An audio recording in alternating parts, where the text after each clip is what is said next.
পুলিশের হাতে গ্রেফতার হলেন জনপ্রিয় ফেসবুক কন্টেন্ট ক্রিয়েটর দীপঙ্কর বিশ্বাস। তো সর্বপ্রথমে আমি আজকে ক্লিয়ার করে দিচ্ছি, আমি যদি অ্যারেস্টই হয়ে থাকতাম তাহলে আমি এই লাইফটায় কখনো আসতে পারতাম না।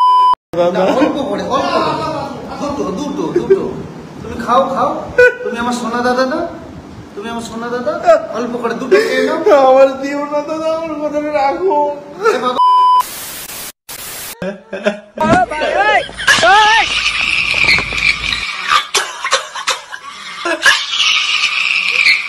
তাহলে তুই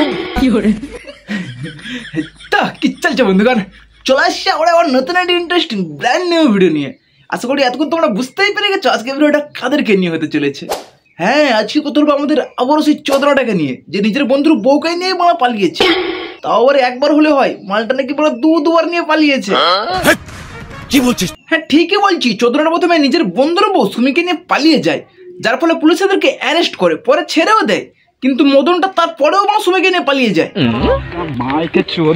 ভিডিওটা পুরোটা দেখো, সবকিছু বুঝতে পারবে। তাহলে চলো আর বেকার সময় না করে ভিডিওটা শুরু করা যাক।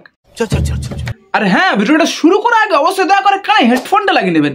আর যারা আমার চ্যানেলে নতুন আছেন চ্যানেলটাকে সাবস্ক্রাইব করে নেবেন। তো চলো না ওকে ভাট, আজকে ভিডিওটা শুরু করা যাক। Let's get and start.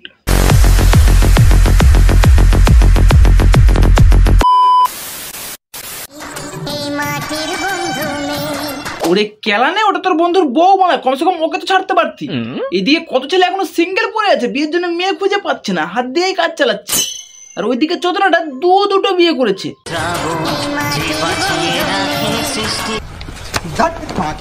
আমি ওর সঙ্গে চলে এসেছি সমস্ত কিছু ছেড়ে। কারণ দেখো, মানুষকে মানে পরিস্থিতি মানুষকে এমন একটা জায়গায় নিয়ে দাঁড় করায় না, যে সবকিছু ছেড়ে আসতে বাধ্য করে। নিজের ইচ্ছায় নাম করবে আর দোষ দেবে পরিস্থিতির। কেন, পরিস্থিতিকে তোমায় বলেছিল যে তুমি নতুন করে ভাত ধরো? আসল কথা বলো না, যে মিজাল তোমাকে ঠিক করে দিতে পারছিল না। মানে এখনো বুঝতে পারো নি?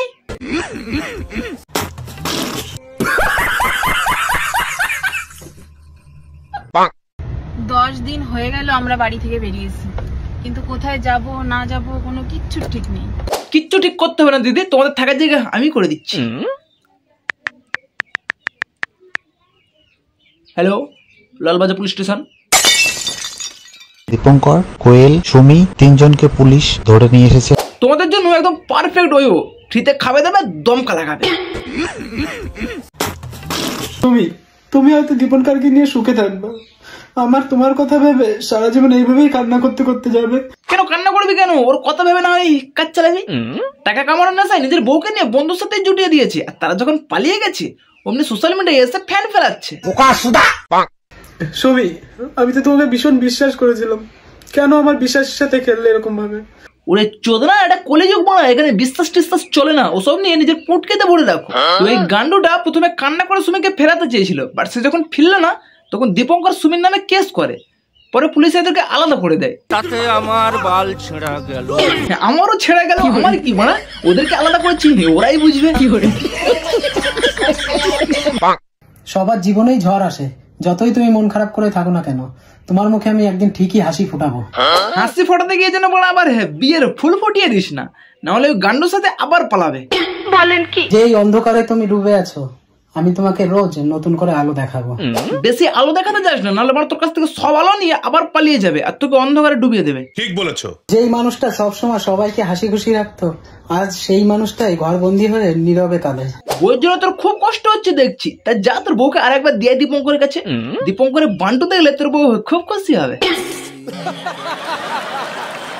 বউ চলে যাওয়ার পর গান্ডুটা লাইনগুলো খুব সুন্দরভাবে মুখস্থ করেছে ভিডিও বানানোর জন্য। ঠিক বলেছো। কতদিন পরে ভাত খাচ্ছিস দাদা? 1 মাস 3 দিন পর। হ্যাঁ, খা একটু ভালো করে খা, বউ তোর মহান কাজ করে বাড়ি ফিরেছে। প্রায় 1 মাস 3 দিন ধরে ডিউটি করেছে, ভালো করে খা। এটাই হয়তো তোর শেষ খাওয়া, তোকে খাইয়ে দিয়ে তোর বউ বলা আবার পালাবে। একটা মেয়ের বিয়ের পরে তার সবকিছু তার স্বামী হয়, তাই প্রত্যেকটা পুরুষদেরকে বলছি, নিজের বউকে ভালোবেসে যত্ন করে আগলে রেখো। ও কাচুদা, নিজের বউকে আগলে রাখতে পারে না, আবার জ্ঞান চোদায়। সুমি একবার নয় দুবারই গান্ডুটার সাথে পালিয়ে যায়। বলেন কি? হ্যাঁ ঠিকই বলছি, এই দেখো তার প্রমাণ। কিছুদিন আগে গান্ডুটা একটা ফটো পোস্ট করে আর ক্যাপশন দেয়, আজ আমরা আইনত স্বামী স্ত্রী। মানে এবার পুরোপুরি ভাবে সুমি ছেড়ে চলে গেল এই চোদনাটাকে। ঠিক বলেছো। দেখো, একটা শিবকে পাওয়ার জন্য আমরা দুটো পার্বতী চটি ছাড়া পুজো দিয়ে আসলাম মন্দির থেকে। ও আচ্ছা, তাই তুমি চটি খুলে পুজো দিতে গেছো ভগবানের কাছে? আমরা তো মানে চটি পরে ভগবানের কাছে যাই। তোর মতো মানে তো অশিক্ষিত নয় যে জুতো পরে যাবো ভগবানের কাছে, সবাই জুতো খুলেই যায়। আর তাছাড়া তোমাকে কে বললো তুমি পার্বতী? নিজের চেহারাটা একবার দেখেছো হয় না? শালা কালো বুনো মোষ পার্বতী হবে। একটা শিবকে পাওয়ার জন্য আমরা দুটো পার্বতী চটি ছাড়া পুজো দিয়ে আসলাম মন্দির থেকে। না না দিদি, একটু ভুল বললে। বলো এটা কালো ষাঁড়কে পাওয়ার জন্য আমরা দুজন দামড়ি গায়ে পুজো দিয়ে এলাম। আর দিদি, ষাঁড় কিন্তু একটু হুটকনারি হয়, সাবধান। ভালো থাকো, সুখে থাকো, তাড়াতাড়ি হচ্ছে যেন হচ্ছে একটা বেবি চলে আসে, তোমারও আসে। প্রথমটাকে আশীর্বাদ করলে ঠিক আছে, মানা যায়। তারপরে দ্বিতীয়টাকেও বলো সেম আশীর্বাদ করলে, তার মানে কি দুজন দুজনকে উল্টো করে।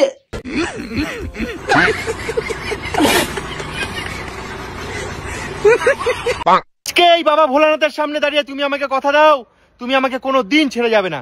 না না দাদা, কোনো দিন যাবে না তোমাকে ছেড়ে। মালটা মানে তোমার কাছে লাস্টিং করবে। তোমার বান্টুটা পছন্দ হয়েছে বলেই তো দ্বিতীয়বার পালিয়ে এসেছে। ঠিক বলেছো।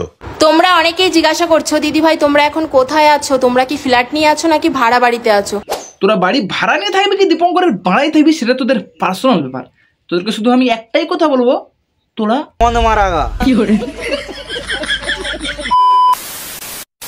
তো যাই হোক বন্ধুরা, আজকে ভিডিওটা এই পর্যন্ত সমাপ্ত করছি। ভিডিওটা তোমাদের কেমন লেগেছে অবশ্যই কমেন্ট করে জানাবেন। আর যারা আমার চ্যানেলে নতুন আছেন চ্যানেলটিকে সাবস্ক্রাইব করে নেবেন না, পাশে থাকা বেল আইকনটিকে প্রেস করে দেবেন। দেখা হচ্ছে আবার নতুন একটি ভিডিওতে। ততক্ষণের জন্য